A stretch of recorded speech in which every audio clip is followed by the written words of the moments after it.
أعوذ بالله من الشيطان الرجيم. بسم الله الرحمن الرحيم.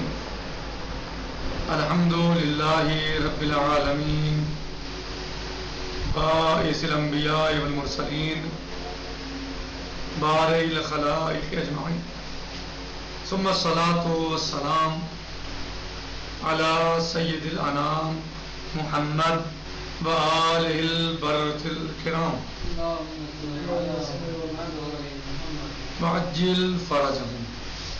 ہماری بحث و گفتگو کتاب مبادئ الفقہ میں دروس کی مبادئ الفقہ میں چل رہی ہے ایقاعات کے بارے میں. ہم نے اب تک تقریباً 3 کے بارے میں پڑھا ہے. نمبر 1 کتاب الطلاق، نمبر 2 کتاب الخلع والمبارات، نمبر 3 کتاب الزہار اور نمبر 4 کتاب الإیلاء. یہ ہم ان کے بارے میں کتاب الزہار تک پڑھ چکے ہیں، کتاب الإیلاء کے بارے میں پڑھ چکے ہیں، اور ہم نمبر 5 کتاب اللعان کے بارے میں انشاءاللہ پڑھنے جا رہے ہیں. ہم اس کو سمجھنے کی کوشش کرتے ہیں کہ کیا ہے. کہنے نمبر 5 کتاب اللعان. واللعان ایضاً یرتبط بالعلاقۃ العائلیہ بین الزوج والزوجہ. لعان بھی ارتباط رکھتا ہے علاقے عائلیہ سے. اس کا ربط بھی فیملی سے ہے. بین الزوج والزوجہ کہاں سے؟ بیوی اور شوہر کے درمیان اس کا ربط ہے. عائلیہ علاقے نہیں جو بیوی اور شوہر کے درمیان. وہ ہوا نوع من المباہلہ، یہ قسم ہے مباہلہ کی. والدعاء من کلا الطرفین للطرف الآخر. والدعاء اور بددعا کرے گا وہ کیسے؟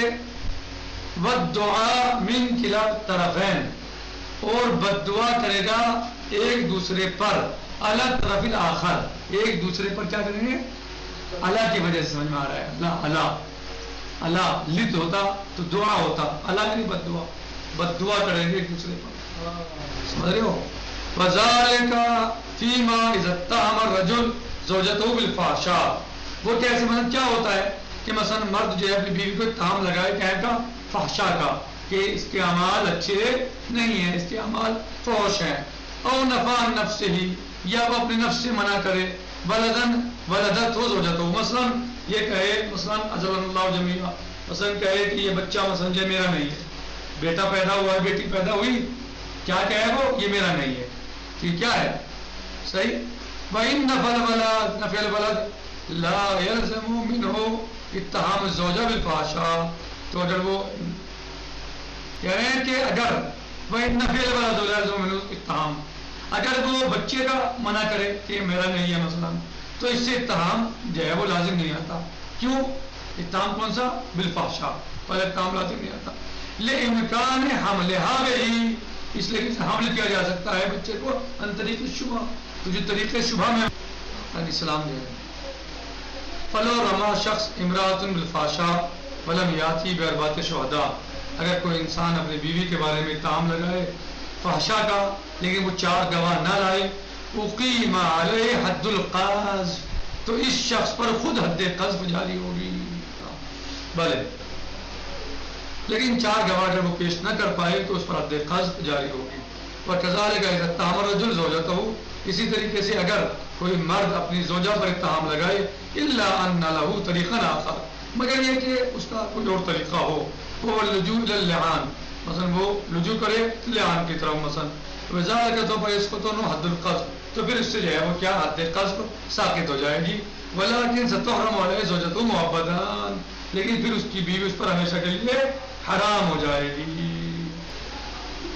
وَلَا بُدَّ أَن يُتِمَّ اللِّعَانَ بِحُضُورِ الْحَاكِمِ الشَّرْعِيِّ، یہ بھی نہیں کہ لعان کہیں بھی کر لو، نہیں، لعان کے لیے ضروری ہے کہ وہ حاکم شرعی کی موجودگی میں جاری ہو، کی جائے. فَيَقُولُ الرَّجُلُ 4 مرات، کیا ہے طریقہ اس کا؟ مرد یہ کہے 4 مرتبہ اشہد باللہ انی لمن الصادقین فیما قلتہ عن هذه المرأة. کیا کہے گا مرد؟ کیسے جاری کرے گا؟ 4 دفعہ کیسے کہے گا؟ اشہد اللہ، کیا؟ اشہد باللہ، انی لمن الصادقین فیما قلتہ عن هذه المرأة. 4 دفعہ یہ بات دہرائے گا، اسی کا دہرائے گا. کہاں؟ حاکم شرع کے سامنے. ثم یقول فی الخامسہ، پھر 5ویں مرتبہ کہے گا لعنت اللہ علیہ ان کنت من الکاذبین، مجھ پر اللہ کی لعنت ہو اگر میں جھوٹ بول رہا ہوں، جھوٹ کہہ رہا ہوں. ثم تقول المرأة 4 مرات، پھر 4 مرتبہ عورت کہے گی اشہد باللہ انہ من الکاذبین، صحیح، میں اللہ کو گواہ بناتی ہوں کہ یہ جھوٹا ہے. وتقول فی الخامسہ، اور 5ویں مرتبہ کہ غضب اللہ علیہ ان کان من الصادقین، مجھ پر اللہ کا غضب ہو اگر یہ سچا ہے. یہ طریقہ ہے لعان کا. وتقول فی الخامسہ غضب اللہ علیہ ان کان من الصادقین. ففی هذه السورة ينفصل الزوجان عن بعضهما الى الابد. اور اس طریقے سے میاں اور بیوی، شوہر اور بیوی دونوں جدا ہو جائیں گے ایک دوسرے سے ہمیشہ ہمیشہ کے لیے، ہمیشہ ہمیشہ کے لیے جدا ہو جائیں گے، یعنی حرام محبت ہو جائیں گے. اب نکاح بھی نہیں ہو سکتا ان کے درمیان. اور یہ نہیں گھر میں بیٹھ کے ایسا کر لے، یہ نہیں کچھ بھی تاہم لگا دے. یہ تاہم لگائے گا تو حاکم شرع اس کے اوپر حد جاری کرنے کا حق رکھتا ہے، حد جاری کرے گا اگر اس پر فحشہ کی تاہم لگائے گا. لیکن اگر لعان جاری کرے گا تو اس پر حد جاری نہیں ہوگی، اور اس کا خاص طریقہ ہے، خاص صیغے ہیں، اور حاکم شرع کے سامنے جا کے ایسا جاری کرنے سیکھا، صحیح ہے. اور اس کے بعد جو ہے وہ ایک دوسرے پر حرام محبت ہو جائیں گے، یعنی ہمیشہ ہمیشہ کے لیے حرام ہو جائیں گے. ان کا آپس میں بعد میں نکاح بھی نہیں ہو سکتا. تو ہمارے آج کا یہ درس تھا کتاب اللعان کے بارے میں. تو ہم نے ایقاعات میں آج تقریباً دروس میں ہم نے طلاق کے بارے میں پڑھا، کتاب الخلا والمبارات کے بارے میں پڑھا، اور کتاب الزہار کے بارے میں، کتاب الایلاء کے بارے میں، اور کتاب اللعان کے بارے میں. باقی انشاءاللہ کل آئے گا. نکتفی بہذا المقدار والحمد للہ رب العالمین وصلی اللہ علی سیدنا و نبینا اشرف الخلق محمد وآلہ الطیبین الطاہرین وعجل فرجہم. انشاءاللہ آپ اس کو مطالعہ کیجئے، اگر کوئی بات نہ سمجھ میں آئے تو آپ پوچھ لیجئے اور مباحثہ کیجئے، اور ان کو سمجھنے کی کوشش کیجئے تاکہ آپ ان کو اچھی طرح سمجھ سکیں. چونکہ یہ احکام اسلامیہ ہیں، ان کو سمجھنا ضروری ہے. انشاءاللہ. السلام علیکم ورحمۃ اللہ وبرکاتہ. فی امان اللہ. خدا حافظ.